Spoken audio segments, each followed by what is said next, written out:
Okay, here we go. Good morning, everyone. Here we are for CreateAWorld broadcast for Friday. Oh, what is the date? Not quite sure. The But 20th. welcome. What? The The 20th of December. Okay, great. So welcome, everybody. Victoria, would you like to introduce CreateAWorld for us this morning? Please. Sure. It's so good to be with all of you, whether you're joining us live or listening later. CreateAWorld is such a beautiful space to be in conversation, to pay attention to how we are with one another.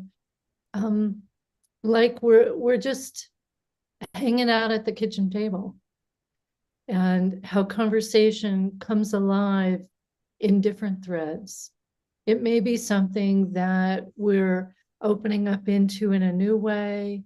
It may be something that we're talking about that is about letting go of an old way of being and coming into a new way of being. Based on all these principles of Tantra and Mat, we create conversation and invite you to explore with us how you are with the ways in which you let go and come into the newness and the deeper authenticity of who you are, and how you move into that next step that leads into a greater knowing of who you are, and a deeper remembrance that we're all connected to each other and to the fabric of the universe, that we're never not in connection with one another. Even though we may have beliefs and feelings that rise up that would have us think that it's not the actuality. And so we like to come into conversation each week with what we're paying attention to during the week. And we invite you to respond what you're paying attention to, how things land with you from our conversation, and join us because we'd love to respond to what you have to invite us into as well. That we don't have the answers.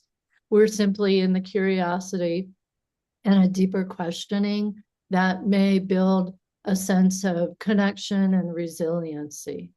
And this particular week, Deb and I were in a conversation earlier in the week, and there was this beautiful story that she shared. And I'm going to introduce Deb to share that story with the one word that kind of came out of the story, which is how we pivot. So over to you, Deb. Tell us this juicy story. Oh boy. It was just remarkable. I had a young man, he's in high school, so I'm going to guess he's 16, 17. I don't know which grade of high school. But he put out an ad on this thing called nextdoor.com to raise money, to earn money for Christmas for himself, to buy Christmas presents for his family. And so I hired him to help me with some gardening. And he was down, in a certain part of our property planting some things that I asked him to plant while we were having a little bit of a warm spell.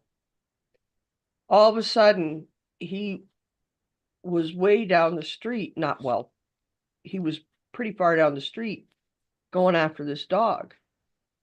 And the dog, I could even see from where I was, that the dog was skinny, beautiful coat of hair. So we both knew it belonged to somebody, but very scared, barking at him, wanting to trust him, terrified. His way of being with that dog was so beautiful to watch. And I went in the house and got hot dogs. I was throwing hot dogs to him from, way up. I'm on the porch and he's kind of down the hill, but he was breaking up the hot dogs. He enticed the dog into our backyard by, one hot dog piece at a time on the ground. because the dog wouldn't let him get close enough to read the collar. So, or even get a leash on him or anything. So he took him into our backyard, gave him enough hot dogs to get relaxed. The dog, we saw the collar, and my husband and daughter called the number. But and they came pretty quickly. They actually came quickly. The dog had been lost long enough to get skinny.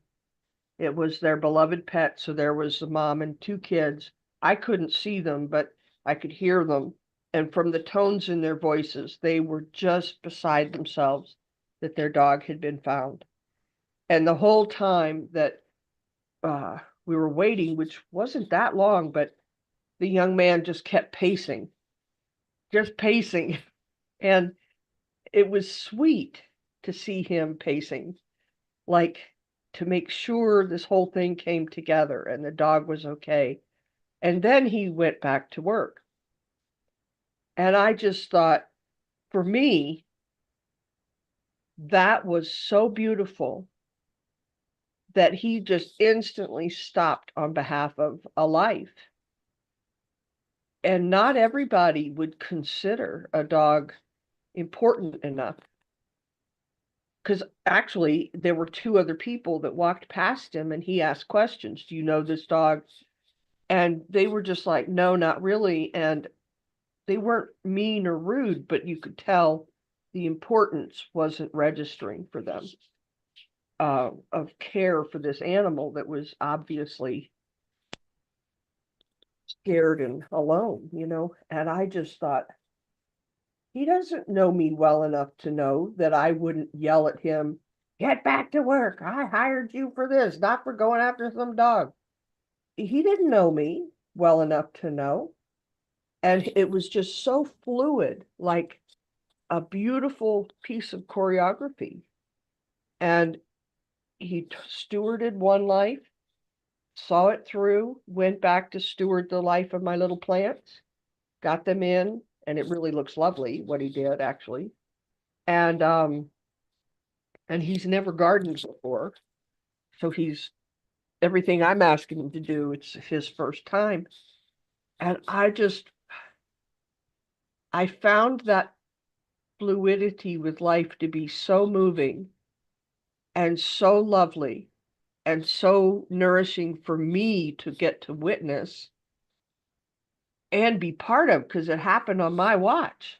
It happened on my house, my property. And I told him how grateful I was because I said, you didn't think twice. You just set it down, went, did what needed done to steward a life. It got resolved. The family was beyond happy. The dog got back to its family. And the woman said that the dog had had a very bad reaction to flea medicine and had been really sick and not eating. And I don't know the circumstances of how it got lost or anything, but I know what that's like because my dog went through her version of being ill, and she wouldn't eat, and for a long time, it was horrific. So a lot of lives were touched by this young man just doing what he did. And I told him, for you to just have that automatically is such a beautiful piece of evidence that I don't know the right word, that who you're being is real, that caliber of stewardship is real, that movement with life over, oh, I've got to earn money. I've got to earn money. You put that dog and the family ahead of your own needs. And I said that nourished me. And just to see that kind of evidence of people having their hearts on straight, so to speak, it was, it still moves me. It doesn't flabbergast me like I didn't think it was real, but to get to witness it, I don't have the words for how it impacted me. And then I was supposed to call Victoria to schedule something and told her the story. And it just, I'm very grateful, Victoria, that it moved you as much as it did me. And then she just said, that's whole system response. So she has some stories too, but I want to explore what she was present to about whole system response to see, I don't know, it wasn't just that for a moment a world was created. It was more like the curtains parted and a world got revealed. And so that's my exciting story to tell you all and just marvel in and be grateful for. So that's that. Well, the way you told it this time brings up two pieces for me. One is I heard you say, don't think twice. That and it reminded me, like, there's some song, I don't know what it is. Maybe somebody out there knows this song about don't think twice, and it'll get popped into the chat. And so I was really struck by that, and I feel like that's related to whole system response. So I'll kind of like, I'll just put that, let's simmer with that for a minute and see where that goes. And then the second thing that kind of popped in for me is, you know how people will say, we only see in others what is true in ourselves. It really is. And so when you see the beauty of this young man pivoting on behalf of life, I'm like, how is that? I get curious about, well, if you're seeing it in him, it is within you. And how does that come out in your own life? Like, is there evidence or is there a memory of how you have in the moment just moved from whatever you were engaged with into a completely different scenario because that was the response that you were called to? Does that make sense? Yeah, it does make sense. I would like people to hopefully respond to that in the chat. Are you asking me or yourself or just a general put it I out was there? asking myself, but if you had something that, like, when you saw that happening, it's not that you didn't know how to do it yourself, because we can't not be connected to something in ourselves that we see in others. That's, we mirror for one another, right? So I'm like, does that bring up for you that sense of, I know this, I've done this? Do you know what I mean? I do. It's interesting to think about. I do know that place, not because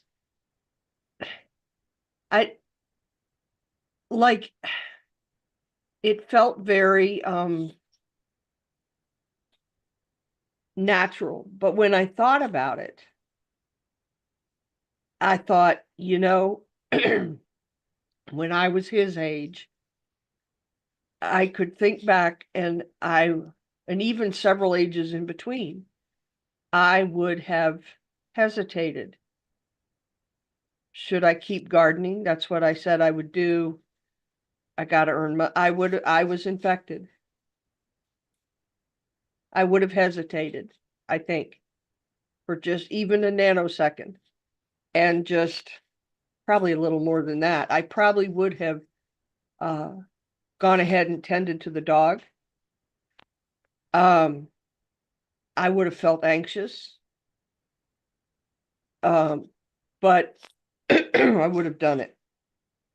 But that's because of being, like I said, kind of infected by the system I was born into.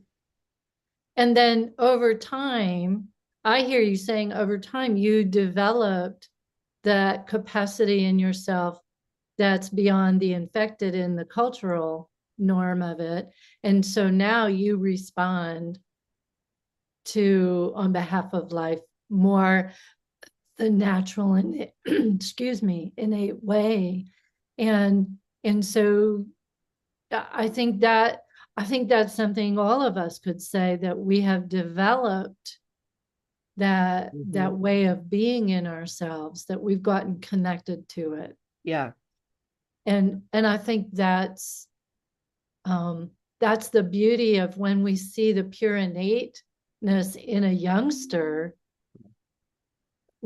I don't know, for me, I'm like, that gives me hope, that gives me delight, that as I'm developing my capacity for that, I'm also seeing that it's innate in the capacity of our youngsters. And that, for me, that's the evidence of an evolution of consciousness showing up, right? Yeah.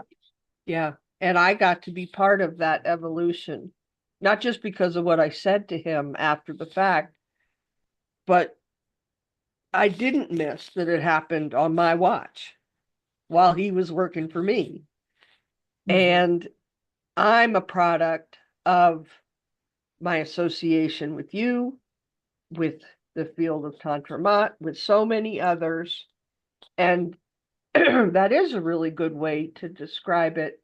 I have cultivated that whole system response, but something about witnessing it, I hadn't thought about this till you just said it. Something about getting to be part of it and watch it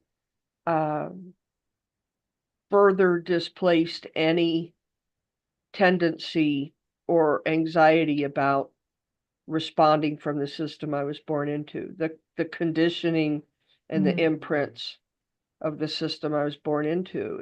It actually dislodged that a lot.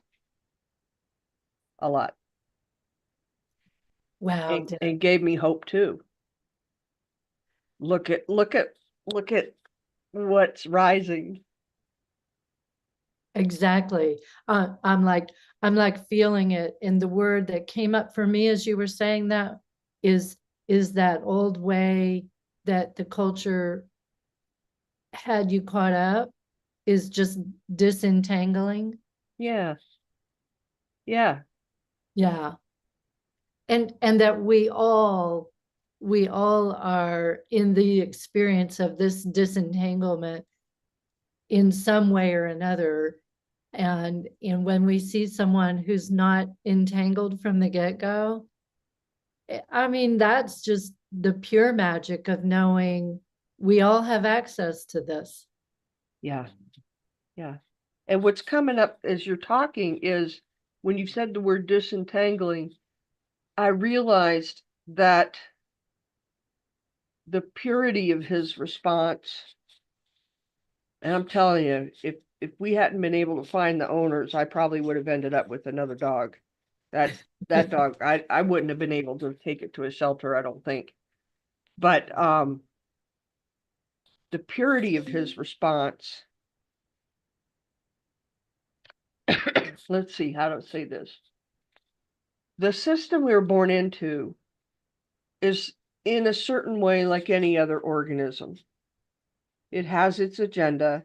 It has what feeds it. It has its own desire to stay alive. And a lot of mechanisms in place that we call social structures, et cetera, that help it stay alive. And it helped me let go of for and against, or anger at the system, or whatever the emotion would be, animosity, or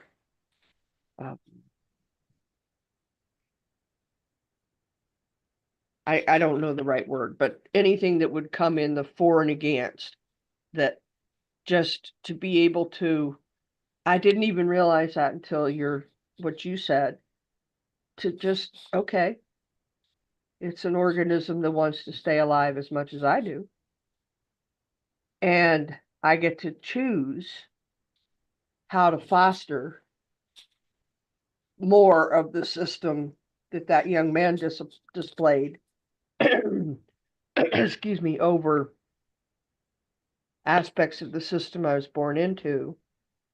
But it actually helped me with, I can't explain how because I haven't thought about it much yet, but it actually helped me because I live in the world.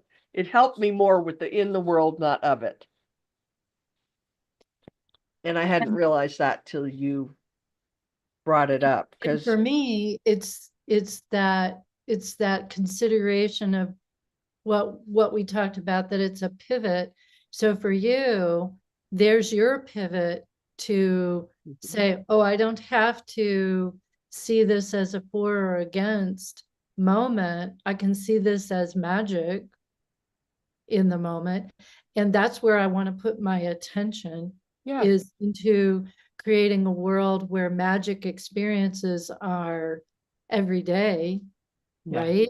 So I mean, I just hear you saying that's your pivot, and his pivot was that innate whole system response on behalf of what life was calling in the moment. Mhm. And so that was his way of pivoting. And um and I'm going to share a pivot that just happened for me, that sometimes I say things and I go, oh wow, what did I just say? Right? And I have this person that we created a story through metaphor that I'd shared with some people, how it was such a great metaphor for life. And this disentangling that I just said, well, I was like, well, that's in the middle of being tangled up by what gets us off track, out of the magic of life. We disentangle, and then we created the metaphor of what it means to be zen-tangled. If you're familiar with zen-tangle, it's a creative practice that helps you find that zen flow of yourself. Oh, And it's sacred geometry to me. That's the way I think of it.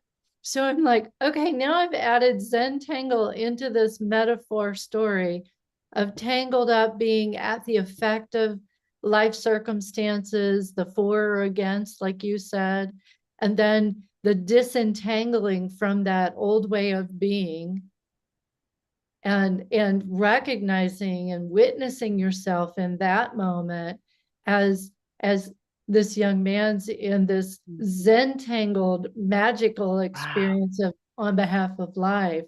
And I'm like, it's just this really cool metaphor that has come has been like, I don't know where it came from. Creation gave me the thoughts, and now it's like creating another variation on it to like weave a bigger story for how we help one another recognize being tangled, work in the zentangling, and that, or work in the disentangling from it, and then look for, like, actually look for those moments that are that the experience of a zentangle.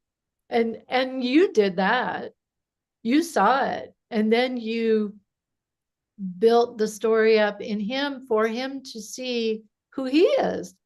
That's like, he's got his magic automatically, but then you added your magic to him in your conversation with him. I'm like rocking about that. That's how we are with one another when we're connected. I'm Wow. just, wow, I'm going about your bad self. I really, besides really wanting to express my appreciation, my intent was to foster a conscious awareness in him about what I perceived Mhm. and that it was perceivable by another. Yeah. And in addition, his skills with that dog were, he's got skills with animals. And I told him, because he just, the way he lowered himself down to the dog's level and caught the hot dog, I couldn't believe it. I thought, man, I'm throwing like a girl. This is pathetic. But I got the hot dogs to him. And but he just entered a zone with that animal. He's got skills. And it also shows, because he didn't fail to steward my plants, which are living beings too. He just, in whatever his process is, he prioritized. He, plus what he was planting is virtually unkillable. Um, but he just prioritized and came back. And for someone who has never done gardening, it looks beautiful. You know, I mean, they're just little teeny babies. He just stuck them in the ground, but it's nice and neat, and it looks like one cared for life. So my intention was to foster some conscious awareness for this young man that could activate something, some kind of way.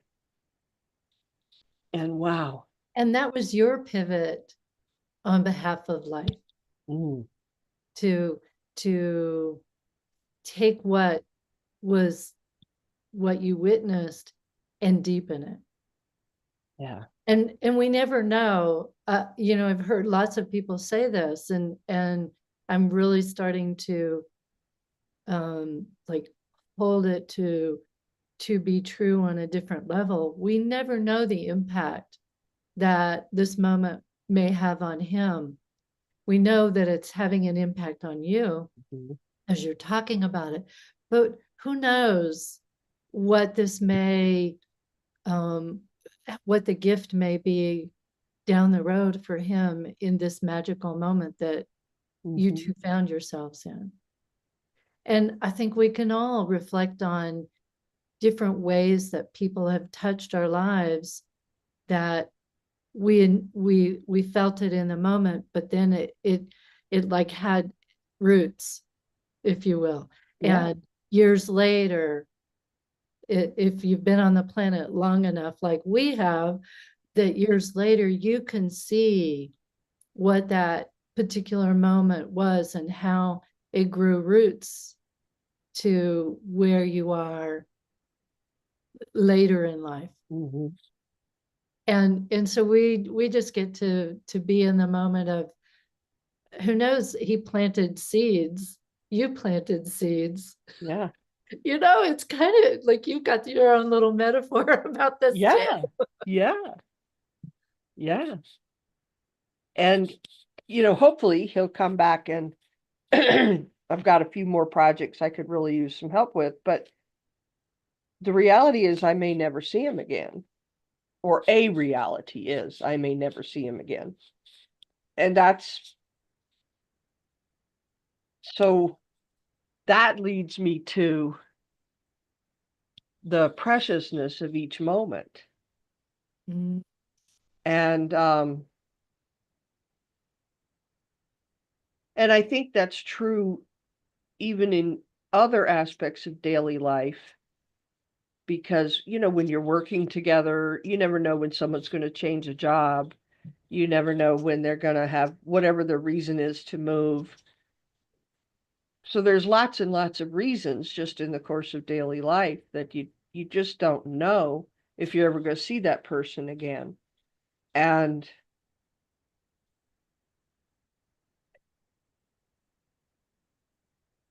yeah, just the fostering of planting seeds. I don't know. What you just said really struck me, Victoria. The you know, fostering the potential for, I don't even know how to say it, the magical moments. Fostering, because what if I don't see them again? What if I don't? meet them in the grocery store, never see them again. Like I said, plenty of times I've been in jobs and people change jobs, move, retire, whatever. And sometimes there's the gift of a process and sometimes not. So that's a really remarkable thing to be reminded of. Thank you. Yeah, and it's one of those principles. Things come into existence and go out of existence. Mm-hmm. And it could simply be, this is a moment. It reminds me that we have now. Mm. We really only have now. We're reflecting on a now moment that you had, but we're still really only in that now moment, reflecting on it. Huh. And maybe there's a piece of the magic is if we let go and let dissipate whatever seeds are planted and let them just be in the wind and fall where they may, that we don't have to know anymore. Mm. We can simply just like appreciate and feel the treasure of that moment, and that's enough. It's actually more than enough. Like with the dandelion seeds, that's what I was thinking of when you said that. How it, the dandelion puffball goes.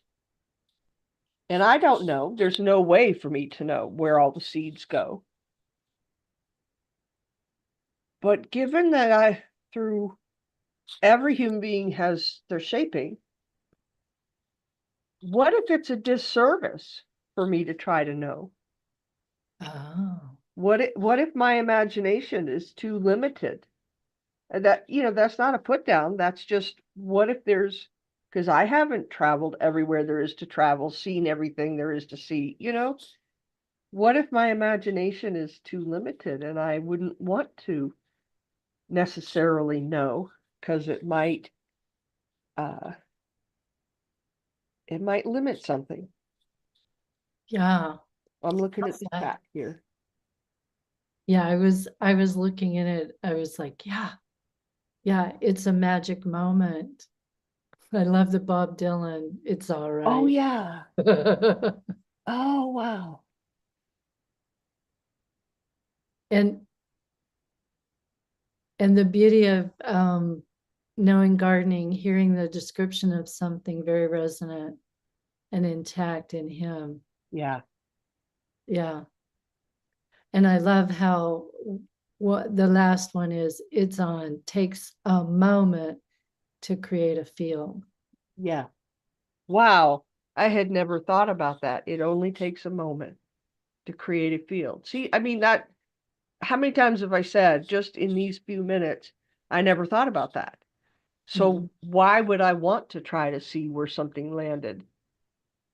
Why, except I'm very prone to that, but So I'm going back to Bob Dylan must be the don't think twice. It's all ah, that like I just resonated in me. I was like, thank you for making that known for us. Yeah. And how you were just saying, well, we may never know, and maybe that's all right. And maybe whole system response is the don't think twice, quit thinking about it so much and be in that moment and watch the field that gets created, as was said. And if we put our attention there and we keep looking for what the moment brings, then we don't have to have answers. It's all right. Everything just simply ebbs and flows, dust in the wind with the seas. I'm like, I got all these images coming up. Oh my gosh, I'm dating myself music wise, that's for sure. but you know, personally, this is giving me more access to in the moment, what in the moment means and what living in the now, and that you only have a now. Historically, for me, that's been a very irritating statement or set of statements. Part of that, I mean, I do tend to be future centric, but I couldn't wrap myself around it. But the way that you're talking about it now, and things are getting revealed as we're speaking in this broadcast, I can really resonate with that. And I was talking with someone the other day. There used to be a time when, because of my own personal history, I recognized that who I would have been, the trajectory, if I'd had a, no, I can't do the grammar right. Since my family structure and activity was fairly dysfunctional and there was a lot of trauma history, my trajectory at some point I realized was different than who I would have been had there not been that. And I spent a lot of time kind of upset about that. Who would I have been? Who would I have been? But the other day, I noticed, or earlier in this week, I noticed that that was gone. And I was thinking, wow, yeah, if I'd had a different early childhood or whatever, I would have had a different trajectory. But then that's true no matter what. Like starting this second, if this happens instead of that, the trajectory is different. And I started seeing possibilities or just what was happening in that moment. And I thought, well, that's my trajectory today. And I thought, this is kind of cool. And I was sharing about it with someone. And for me, it's fitting in with what you're saying about the now.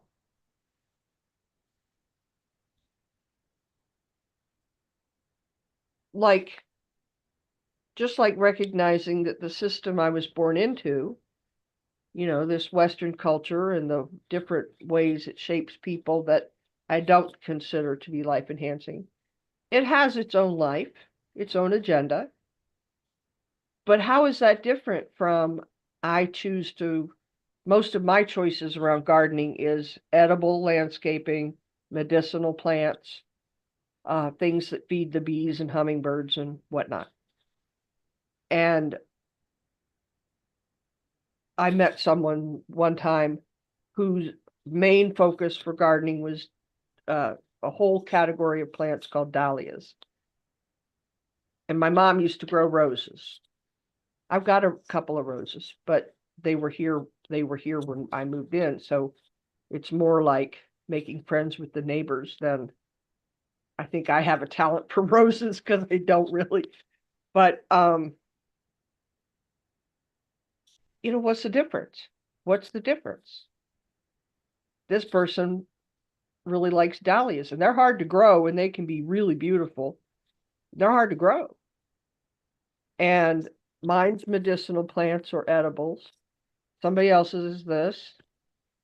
And what if my trajectory one day, and my mom used to love to grow purely decorative plants and roses. It just started me thinking about trajectories and then how that relates to the now. So hopefully I haven't gone off on this whole tangent. I suppose I have, but it was more like in the now. I think we're pulling a thread, if you Uh-huh. will, because what you experienced with this young man is his trajectory may shift or it may be the trajectory that he is moving with. We don't know. Yeah. And the other thing that somebody said to me this week, that it might be my word for 2025. It's definitely a word I've always resonated with. And what you were saying about your trajectory as a youngster was set on a certain course, and then at some point you shifted your trajectory to what was authentically on point for you. You pivoted, right? And the word that came to my mind with that is the word becoming. So it has been this trajectory, it's becoming this trajectory. And while we have our intention, or we have our observing of where we what we want to create our world to be, we're always kind of moving in that state of becoming. Mhm. And I think that's the now part that you're referring to, as that leads you into that future that you want to see. And I think that's lovely. I think that's lovely. Where where I may get caught is if I don't stay in the listening of now, Mm.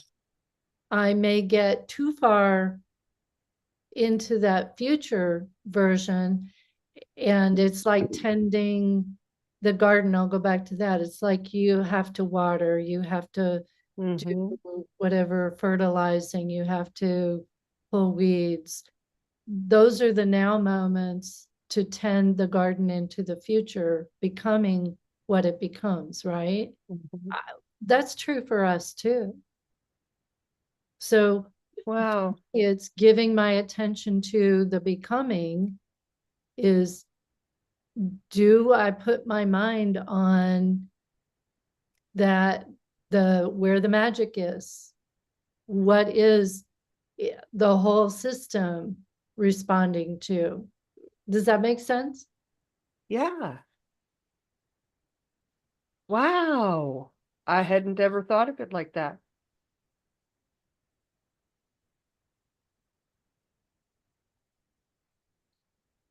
Yeah.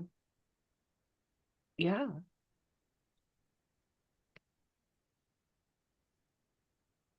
I do want you to say more about the whole system response, though. Like, when I told you the story about the young man and the dog, what had you call it a whole system response? I want to tease that apart some more. In part because of what you just said, but in part because I think there's something there that you're present to that I'm not yet. Um, for me, what was whole system response? What had me say that was, I felt like I resonated with this young man in the sense that he was simply drawn in his attention to the animal in a natural, innate way. And that happens for me in what I call nudging from creation. Mm. That's a similar way that I can speak about it for me. Um, that what happened a couple of weeks ago, I was paying attention to a Facebook post, and it was like a moment that we referred to earlier. Don't think twice. In that moment of reading this Facebook post about somebody saying, are you overwhelmed? Do you feel out of sorts? I feel like that. I can't be the only one. And my whole system response or nudging from creation had me typing a response to this person immediately. It wasn't, I didn't think about it. Don't think twice. I just observed myself responding to this from my own being and saying, let's have a conversation about this. It felt like, honestly, it felt like a CreateAWorld moment to me. Yeah. Like, wouldn't that be interesting to have that conversation on CreateAWorld? Yeah. Okay, instead of CreateAWorld, it happened in the moment on Facebook. And in that response in the moment, in that innate natural way to pivot from whatever else I was doing Yeah. without even thinking about it, my fingers typing. This young man, same thing, on behalf of life, he pivoted to the animal. On behalf of life, I pivoted to this human being's post. And that's how I would describe from this conversation whole system response. Mm-hmm. And so then it's for all of us now, like, okay, what's the evidence that we all do this? Yeah. It's whether we recognize in the moment that we're doing it, or we look back and reflect and say, oh, okay, I know a time when I've done this.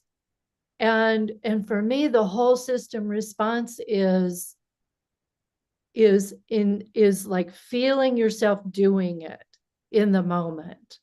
That for me develops more capacity of myself and more more resilience, more access to that being becoming way of creating the world I want to create. Because when you responded to that person, automatic, and there's a comment that in the chat I want to read in a second. When you responded to that person in the moment, you were creating a world. I think that's part of the point for me of these broadcasts is that we're always creating worlds. Always. I agree. And highlighting some of the unique or special ways it shows up has been a focus of this series of broadcasts. But something as simple as responding, I'm going to call it automatically, but I think whole system response is much better, actually, much more real. You were creating a world in that moment, in that slice of time with that person and whatever other reverberations out into the world that there are. And it wasn't just me creating the world. It was me in my co-creative consciousness with creation moving me in that direction. And I think Yes. that's what was posted on the chat that I think really says that clearly in the way that we are in connection with creation. So I'd Yes. love for you to read it now. Yes. So this person said, there's a pressure in the brain from the old paradigm to have proof we belong to that world we were born into. In a whole system response, we're in a direct link with creation, responding to what we with, as, and for creation is ours to do in the moment. Very well said. Brilliant. So in that moment, that was your whole world. Respond to that Facebook post. And in the story I told in the beginning, in that moment was witness this occurrence and toss a couple hot dogs I mean, that's the comical part, but it was It's the response to Yeah. in a physical world reaction. Mine was typing, yours was hot dogs, yeah. right? And it comes from that same within us, as this person was saying, that direct link with creation, responding to what is ours to do in the moment. Yeah. That for me, that's the nudging, and creation nudging me. Well, nudging might not be strong enough a word in that moment for us, but that's just what I call it. Yeah. Say, how do I attend to creation nudging me, because it's on behalf of me moving to my next greater whole, in relationship to myself, in relationship to another being, whether they're human or animal or plant sentient. And the beauty and the magic is, for you and this young man, you guys had a conversation that added to his trajectory. This family got their dog returned to them. Yeah. And you had that story fulfilled. And I ended up, from that post, in a conversation with a group of women this week about Wow. resiliency and how do we take care of one another in community. So this is where magic lives. And it's like this pressure. I love that idea that this pressure in the brain is happening, whether we're aware of it or not. It's like, are we going to pivot? Which way are we going to pivot? Are we paying attention? And you can't not be in the now if you're paying attention. You're just automatically there. So I think that's amazing. And I'm guessing that you probably scanned through some of the other chat. Yes. There's some beautiful comments about experiences in working with roses, and a beautiful post or quote from Rumi, which, depending on what else gets put in there, I want to read that at the end, I think.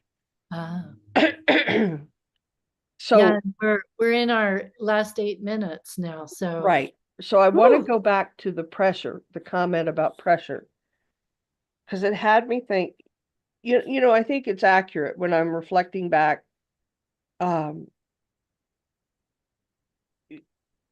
in whatever before would have been. I like I said, I think I would have felt anxious. Oops, which one do I do? And so I guess what I'm pointing to is, what's the kind of pressure? The pressure you're talking about of just respond. There's a resonant or life enhancing quality to it, as I'm perceiving what you're saying. And certainly what it seemed like that young man did. The pressure of proof of belonging to the system I was born into, at least for me, I mean, I would have regarded it as proof of what was the right thing to do. But I don't want to live a life where anxiety or indecision or whatever other pressures I would have considered indicators that this was what I should have done, that are more in the life defeating range. That's not my interest. So I have the conscious awareness now, which I didn't back then, to say, oh, that's life defeating in this minute. And that's because you could have said, oh, I see that post, but I'm supposed to be doing this or this. Let me get back to it. You know what I mean? Mm-hmm. You could have said, you could have had something else. And I'm not saying that wouldn't have been valid under certain circumstances, but in that exact minute, that would have interrupted a very beautiful, important flow. Am I saying it? Yeah, let me say back what I hear briefly is that the pressure of old paradigm thinking would have us caught in that. And part of our becoming is to just not engage. I just don't live there anymore, kind of. And that's what you're saying Yeah. is that's not my address. That's not my, oh, that's beautifully said. Yeah. Or, you know, I'm going to step out on the porch for a minute. I'm going to be in a different location, because that's whatever I thought I had to respond to is not more important than this. And the instantaneousness of that thinking or perception or moving with, that's whole system response. And it's always going to go in life enhancing directions, even if it's a very difficult situation. Like it Because may creation's seem, got our backs. yeah, Yeah. right. So we're winding down. I really do. I want you to read the The Rumi. poem, Yeah. ah, That's a great way for us to wind it down. yeah.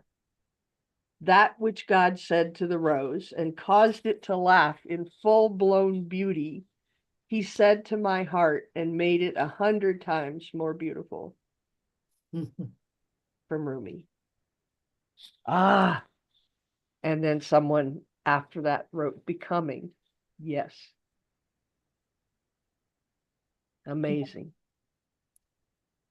And it's for us each to notice how we're becoming, our trajectory of creating our world into what we're becoming. It's what a rich conversation from a beautiful story that Yeah. you witnessed. Yeah. Anything before we close? Just thank you to everybody. I loved the interaction and the participation. That's always my favorite. So, And and happy it's a solstice. really important part of creating worlds. I love solstice, and that's tomorrow for me here. So happy solstice to everyone, and we'll see you after the Christmas holiday Yeah. completes. And have a beautiful week. Thanks, Deb. Yes. Thank you, Victoria. Thank you, everybody.